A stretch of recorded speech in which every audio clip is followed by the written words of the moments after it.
Yes, I do identify as European.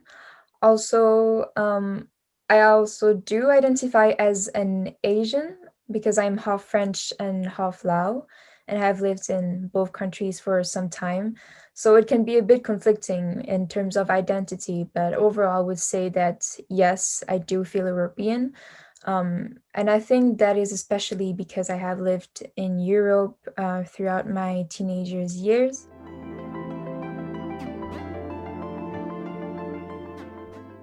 I did live in both Asia and Europe, and interestingly, I would say that the moment I felt the most European is when I am not in Europe. So, if I had to pick one precise moment, I would say probably in 2016. That's when I moved to Thailand, and I went to an international school. Before that, I had always been in a full French educational system, and I remember that at that time when I was 16, um, well, like a lot of my beliefs were quite ingrained, like a lot of beliefs that came from my French education were ingrained in me, and I noticed that these beliefs were quite different from the other students, and that what I thought was actually an international norm or value was actually very European.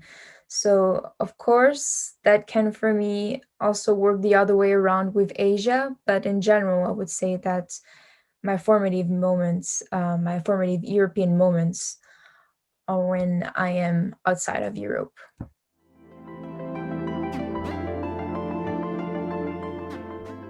The first thing that comes to my mind is, of course, World War I and even more World War II, and all the atrocities that came with it.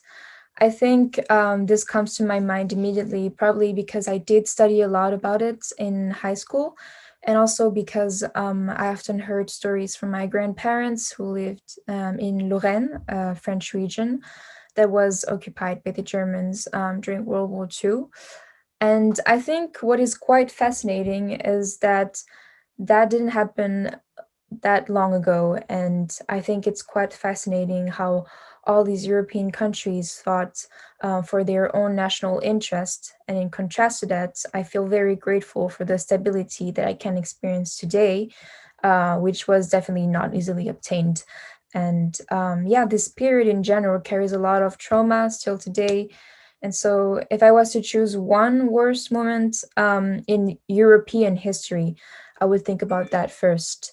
Now, if I had to take a moment specific in the EU history, it would probably be Brexit. That also links to stability because growing up, I assumed that countries would always forever collaborate successfully in Europe. And so, therefore, in 2016, the referendum really shocked me. And now that I'm actually studying politics, I realize even more how that stability cannot be taken for granted, and that we should work towards it even more for in the future.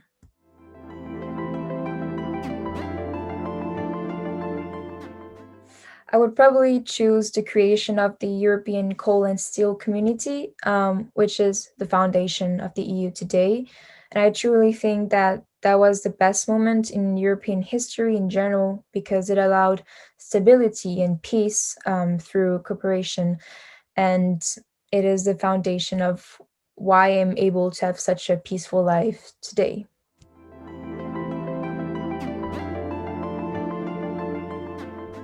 Stability and security. Um, so yes, this should not be taken for granted. I realized it even more over the past years by living outside of the EU. And I would also add to that a lot of opportunities in my student life. I am, for instance, able and very lucky to be able to travel easily in the EU states, and even better, I am able to study there, like I'm currently in Leiden University in the Netherlands. So basically, movement.